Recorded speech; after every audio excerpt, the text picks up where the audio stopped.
Are you ready? What Parrot TV, the voice for humanity. Hi, welcome to the New York Parrot Literary Corner. My name is Dustin Pickering, and I am your host and anchor today. Today we have Teri Petz, who wears many hats and has even more interests.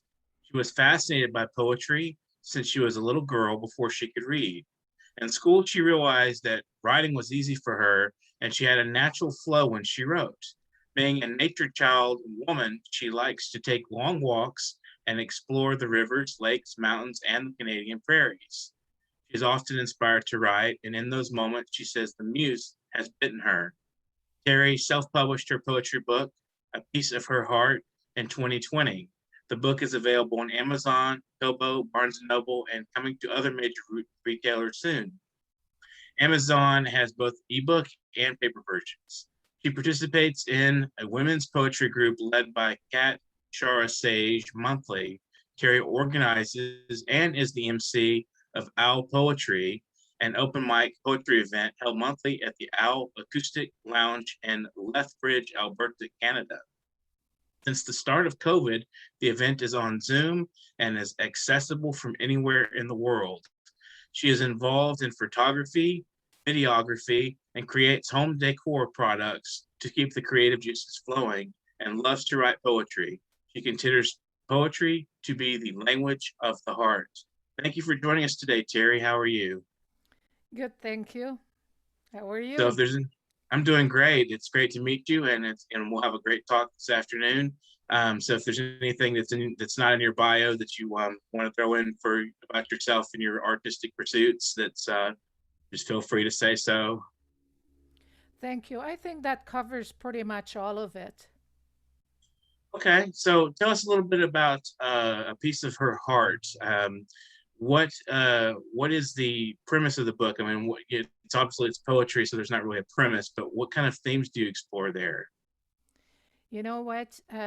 When I started advertising on Amazon, I realized that my book is a hard sell because it has everything but the kitchen sink in it. Hmm. There's themes like nature that's quite reoccurring.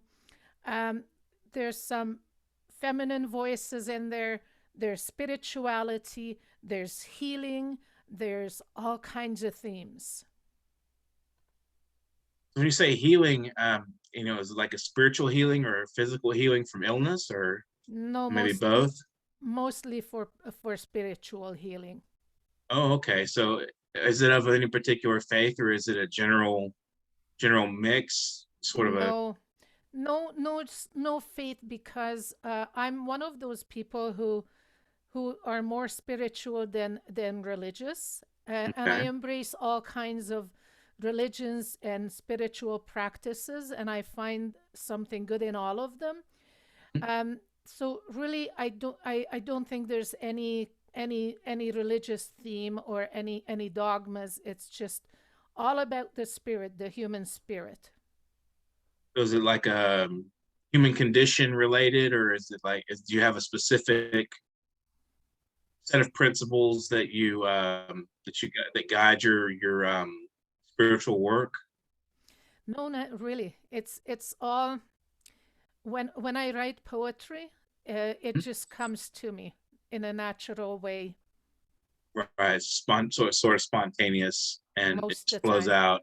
That's interesting. So, I mean, what is the title? What is it when you say a piece of her heart? Is that your heart, or is that a Um, well, the way it started is I wrote a poem called "A Piece of Her Heart," and I wrote it to my coworker and friend Dawn, who has lost her daughter. And the the poem was about losing her daughter, Lisa. And when I was looking for a title for my book, and I suck at titles, so I always have a hard time with titles, I was looking for something that would be catchy, something that people could relate to. And it came to me, bang. That's the title I should use, A Piece of Her Heart. And it's based on that poem I wrote to my friend Dawn. But in the term of the book, it's a piece of my heart that I'm offering to people who like poetry. Oh, interesting. And so is the poem, the title poem is it's in the book. And is it what is the what is the basic idea of the poem? What are you referring to? You know what? Instead of telling you what the idea of it is, I think I better read it to you. Does Feel that free, sound good? sure. That sounds wonderful. I'd love to hear it. Okay, I just need to find it on my computer, so bear with me for a minute. Okay. Come on, list, show up. Here we go. Found the folder and a piece of her heart. So, A Piece of Her Heart was written to my friend Dawn Davis after losing her daughter Lisa. There are days you miss her so much, you feel like crying all day. Her memories are etched in your mind since the moment you first held her in your loving arms. How could you let go all of that? You can't. She was literally a part of you, your flesh, your genes, and your blood. Now her body has stopped living and her spirit has moved on, but she will live on forever in your heart. You can feel her presence every time you see a beautiful flower or a butterfly fluttering in the warm sun. You can hear her voice in the breeze and wind. You can find a piece of her heart. You can find a piece of her when you find a heart shaped rock walking on the riverbank. And that last line, finding a piece of heart, I think Dawn told me that one day she was walking and she found a piece of rock shaped like a heart. Hmm. So like it's an actual event. It's sort of like an you're walking along, you find this rock, and it sort of is a reminder of the person she lost. And so is that how she felt, or did you just kind of surmise that from the situation, or? I sort of drew my source from conversations I had with Dawn before, and I'm not sure whether her and I were walking together when she found the heart, but that was the major part of the poem. And for somebody who's losing a loved one, they always find something like the heart-shaped rocks, or the butterflies, the certain flower or a certain song that sort of brings them back to that person they lost. Right. I think that's a common experience and very human.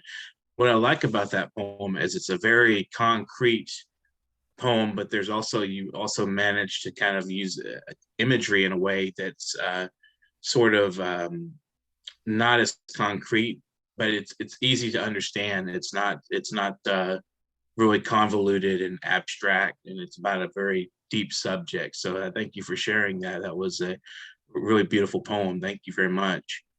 You're welcome. So you were actively involved with our poetry and physically, before COVID and then after COVID. Do you find participation waned or waxed post COVID, or is it still about the same group, or do you find more people, less people? Well, with the live shows, it was always very vibrant, and we had close to or a full house almost every time we had the events. And there would be new people showing up every time. Sometimes there would be two, three people, sometimes up to 10 people who would be brand new to our group. Mm-hmm. Unfortunately, we don't have that same vibrancy on Zoom, but we do have people join us from different parts of Canada and also from the United States. And now, even when we eventually go back to live shows, I want to use Zoom as part of it because I don't want to lose the connections we made with people over Zoom. Mm-hmm. Right. Have you learned anything interesting about people hosting these events, or Oh, yes. interactions? Have any interesting stories about performances that just blew your mind? Well, there were a lot of performances that blew my mind. Um, but I'm going to talk about the first part of, answer the first part of the question Okay. of what Hmm. I've learned about people is uh, that people are beautiful. Hmm. They are resilient. They they they recover from almost any trauma and any problem they face. I have heard people talk about their experiences as members of the LGBTQ community. I've heard of people talking about their experiences being African American or First Nations or Indigenous people. And I've met so many people, and they put their hearts on their sleeve. They get on that stage and they tell it as it is, and they talk about their experiences. And what happens on the end is that they connect with the audience, they connect with each other, there's conversations starting, there's friendships starting. It is amazing what happens when you read your poem to people. Hmm. So if you when doing these events, have you ever learned something new about poetry in general, as well as just like you mentioned about people? I asked that first, but I was curious if you learned anything about your own craft, in writing, and listening to other people, how they inspire you. Well, it's sort of a chain reaction. You know, you start to write a poem or poems, you start sharing it, and then you hear other people read their poems. And of course, you always pick up little bits and pieces. But to me, it wasn't about the craft, it was more about the connection. Because it's amazing how the connections happen during these events. Oh, interesting. That's wonderful, and especially I think in person, it's a lot more fulfilling, at least from my experience. But at the same time, you meet people all over the world through Zoom, and you attract a different kind of audience, and you can share with a wider range of people. But I think it just feels better with more homely when you're around a crowd of people and meeting them in person, shaking hands. And so, moving on, what are like your daily or weekly writing habits like? Do you do it every day, or do you have a certain schedule, or do you just sit when it happens? Just when it hits you, it's like, okay, I got to write this. Well, there is no schedule. Right. And literally, I wrote a poem about arguing with the muses in the middle of the night because they wake me up and they want me to write. And I started writing whenever it hits me. There is no schedule. There is no rhyme and reason. It just happens. It comes, and then I either write it down right away, or it's really going to hunt me until I write it down. So when you do write, in the moment of inspiration, do you think you have an average sitting time, when you spend with the poem, or does it just sort of happen and then you leave it as it is? Well, the first draft happens on its own pretty much, unless I write on prompt. And I've learned that in my friends group, and I'll talk about that later. But most of the time, it just hits me. And just for example, there was one night, oh, when was it? 21 years ago. I wrote 8 poems in one night. But it Hmm. was one of those nights where I was sitting around a bonfire in the backyard. It was quiet. There was nobody interrupting my thoughts, and the poems just flew. And I just wrote them by hand at that time. Hmm. Now, sometimes I write one poem per day. Sometimes, when the inspiration hits me, I write two or three. Hmm. So it's very in flux and chaotic in a way.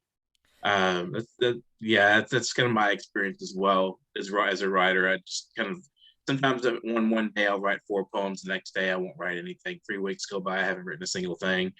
One of the poems and the samples you sent, which caught my eye, was called Fire Woman. And I wondered, is that an archetype or is that a person that you're referring to in that poem? Well, I can't use her name because I don't have her permission to do so, Right. but it was inspired by this beautiful young lady I met who was full of life and full of fire. Um, and and she wasn't quite sure how to handle the fire. And by fire, I mean the passionate side of a person. And then I'm quite analytical. So I analyze everything. And then I thought, okay, so what's with her and the fire? And whatever I wrote in the poem, I saw those beautiful qualities in her. But then I thought, okay, so what's the shadow side of a passionate person or a fiery person? And then I sort of ended it with that. Interesting. So it's an actual person, but maybe it could refer to many different types of people with similar passions and qualities. So it's like a charisma you're referring to, or just a passion and zest for life that was over brimming with this person was brimming with, or Well, it's about her passion and her charisma. But hmm. then, as as quite often happens with me, I open up a topic and then I look at it from all kinds of different angles. And I think that's what happened during me writing Fire Woman. Okay, okay. So from one in the poems I've read of yours, there seems to be a sort of social consciousness, but also there's a deeply personal context. Is that an accurate description, or am I missing anything from the? No, no, you're not missing anything. I am, I like to think that I'm aware of my surrounding and I'm empathetic to what people are experiencing. And I often put that into words and into poems. And it could start with, me looking at nature, but then sort of looking at the human experiences, the human qualities, the things we do, and I quite often interweave the two, Oh, and okay. and it grows into a poem.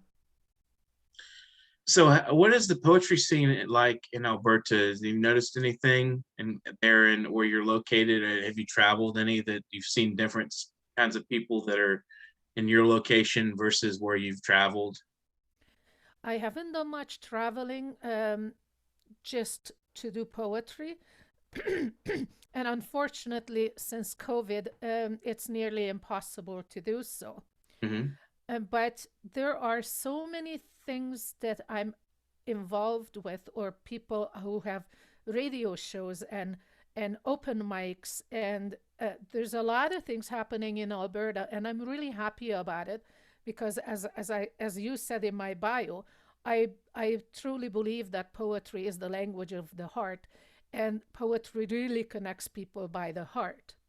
So I made a list so I don't miss out on anybody. And actually, I'm going to my digital file because I extended it since I typed it out. And I'm going to give you a list and sort of give you a little bit of history of how it all started with me in Alberta. Okay. When I moved here, there was no poetry in my life, and I really missed it. And then I came across a lady who hosts story circles, and one of her story circles she invited me to is based on poetry. My friend, since that we became friends, and I participate in her story circles every year now. I believe we're going. This is my third year going with her, and her name is Kat Carey Sage, and she has this amazing circle of women, and we get together now, of course, on Zoom, but we used to get together in her studio and sit around the table and read poems and talk about poems. That's how it all started for me. And then I initiated owl poetry, and Kat is pretty much my wing person and the person I discuss anything with that we implement at owl poetry. Then there's a man in Lethbridge called Blaine Greenwood. He has a radio show on Saturdays at 10 o'clock, and it's called Not Your Mother's Poetry. And then there's a lady in Calgary, which is about a 2-hour drive from Lethbridge. And she hosts Calgary poetry events, and her name is Lorianne Furr. And then there's Parkland Poets, and I believe they are in Edmonton, but I'm not 100% sure because I only met them online. And they have open mic poetry as well.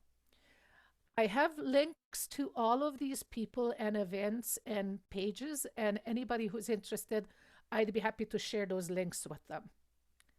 And then there's one more thing that I want to say about the Alberta poetry scene is I took my books to a local a local bookstore, and their name is Analog Books. And when I talked with the owner, to my surprise, she said that poetry is one of their most popular genres. Interesting, and that's locally. Yes. Not as popular in a lot of places. That's very interesting how it's and I wonder, do you have any idea why? Is there somebody that maybe founded something there, or just very popular, reading I don't there? know. That's interesting. There must be a lot of good books that float around and throughout at this bookstore. I'm sure there are. So if you'd like to share another poem with us, feel free. Sure, I would love to. And you know what? Since we talked about Firewoman, Okay. I will read Firewoman. But before I do so, I just want to tell you something amazing that happened. There is a, a torch at our local cemetery, and it's literally a metal torch, and it's round, and there's flames coming out of it on the top. Hmm? And I believe it's to commemorate the veterans. And I love going there and looking at it, and I like taking pictures of it. And one day I took a picture, and the flames looked like a woman with long flowing hair.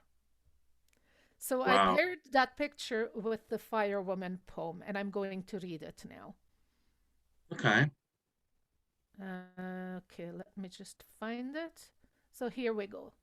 Firewoman. She is full of passion, full of life. She is smart, bubbly, witty, funny, and a gorgeous, sultry, sexy diva. She can carry a stimulating conversation and leaves you think of every word she said. Her beauty captures your eyes, and her warmth captures your heart. She is caring. Excuse me. She is caring. She is a caring, giving friend and a lover everyone would dream of. Once you get to know her, you want to stay with her for the rest of your life. Treat her with the respect she deserves, and be the rock she can lean on when she falls. Tell her how beautiful she is every day. Remind her how precious she is to you and how much you appreciate her. When you do so, she will keep you in her warm, passionate embrace. But be careful of her hot, burning fire. Make sure to give her the space she needs, or she will scorch you until you burst into flames, and you will regret every move you made. Because the out of balance firewoman is destructive, and nothing and no one survives in her wake. Very elemental, and it's very human as well, and it's very special because it's about a specific poem, person who has a spark to them that most people don't have, and it's someone with a lot of deep qualities that has brightness to them, Uh, that's very lovely poem. I enjoyed hearing it from you. So thank you very much for sharing that. Thank you. Um, so you mentioned photography, and you take this picture that this poem was kind of in part based on. Uh, what do you like photography photographing? Is there specific things, or does it sort of like the poems? You know, they just kind of capture you in the moment. How often do you do that? Do photography, and do you go out and looking for things to photograph? Well, it usually happens on my day off. And Hmm. the way I do my days off is I go somewhere, and it's usually a natural place because I love nature, and it really calms me and gives me that meditation and that gentle uh gentle what's the word? It gives me that sense of relaxing. Hmm. And I often take my camera or cameras with me. And because I kind of walk around with an open eye, I see a lot of things that capture my eyes. And it's often wildlife. It can be flowers. It can be a tree. It can be how a tree looks like and what its shape is. My most special moments would be when I come across wild animals, and when I lived on Vancouver Island, which is the west coast of Canada. I used to run into bears quite often, and I loved photographing them, and I loved taking videos of them. But I'm intrigued by all kinds of animals. I'm intrigued by plants. I used to be a gardener for over 24 years and know a lot of plants and like them and uh, grow a lot of them too in my garden. It could be a scenery. It could be a lot of things. There's just no end to what captures me. Have you ever tried photographing people, like I in? did. I did, especially at events, because I I don't like that setup where you sit in a chair and the photographer says, "Okay, now chin up or chin down and Hmm. smile, but don't laugh and do this and do that." I don't like those setups. So what I like to do is do events where people don't know I'm photographing them and they're involved in doing something else. Or Hmm. I like to do um, what are they called? Oh, the candid shots. Hmm. And I realized how many pictures I have of people in nature. Oh, And wow. because I don't have permission to use their pictures, I tend to take the pictures so you can't recognize them, Hmm. either from behind, or it would be their silhouette, or some setting where you don't recognize the face, but you can see that there's a person. And usually when it's done in nature, it has a really nice spiritual element to it. Hmm. I think people tend to be relaxed when they are out in nature. I think so too. It's a very deep and beautiful moment. Involving when you're out there, it's like there's immensity and beauty in front of you that's just never ending. Seems like in a really good natural setting. How are the poetry scene in your area? How is it compared to the rest of the country? You know what? I really wish I had an answer to that, but I don't, because the only places I am involved in poetry is online. Okay. And because this whole thing about poetry started to grow in me in the last 2 3 years, and since last March we've been pretty much shut down, and there is no personal going to places and events. Right. I only see what's online, and I'm involved with a few Facebook groups and pages um, that writers or poets are on, and I really don't know how much how to compare them with what we do here locally. So is there any? as far as since you're more based locally, have you are there any specific views of poetry in your community that are interesting to you that you could discuss, or is it very varied and people just kind of do their own thing? Well, what both my friend and Kat encourage in the people is that they do their own thing Mm-hmm. and use their own voices and read or write whatever inspires them. And I literally mean that. And during my events in the open mics and during Kat's more closed or more intimate groups, we discuss topics just about anything. And pretty much anything is accepted. I think with the only exception is we don't tolerate put downs and we don't tolerate people humiliating anybody.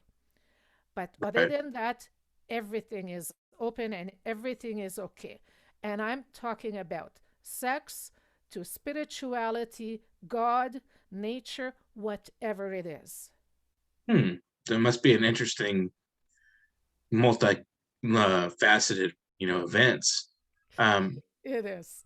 but very spontaneous and fun at the same time. So, has your passion for poetry and photography ever brought you any financial reward of any kind? Um, not a heck of a lot. Hmm. I did sell some of my footage to people who were looking for specific footage. And one was for a guy who was doing a bear project and he bought my bear footage. And then there was one project where people in Calgary were working on a local, I think it was for a bicycle show to promote bicycle riding in Calgary. And they needed footage of Calgary in the winter from a drone. And I didn't have a drone shot, but I had an airplane shot. Hmm. What else? Well, I did publish my own book. It could use some sales, but the sales will happen whenever they happen. I can't make them happen. Right. Um, and what else? I did submit my poetry to and some prose to other places and projects, but they were not paid projects. Mm-hmm. It's very much a passion thing. I think the arts, for most of us, it's just passion. It's just doing it because you love it. So where do you see yourself, say, 5 years from now as an artist? Well, it's most likely going to be where I am today because Mm-hmm. I have so many interests, and I couldn't just do one thing and nothing else. That would bore me. So I think what I'll continue doing is I'll continue doing my crafts, my photography, my videography, and writing, and I'll just keep doing whatever the muses tell me to do. They're bossy, aren't they? Yes, they can be bossy. So we have a remaining about 2 minutes left. If you want to give any final words to the audience and viewers out there, or artists that are maybe viewing this, as well as any shout outs, any thank yous you want to share for people in your life. Well, to to the artists, I would like to say keep doing whatever inspires you. Hmm. Just don't harm people in the process. Right. And I'm saying that in a joking way. I Um, know. Basically, anything goes, but don't do any harm. Right. That's my motto. Shout out. Well, the first one would be to my partner, Neil, who has been with me for 21 years, and he has always encouraged my artistic side. And a big shout out to my friend Kat Carey Sage for starting these amazing groups and and and for being my friend, not just because we both like arts and poetry, but because she is an amazing person.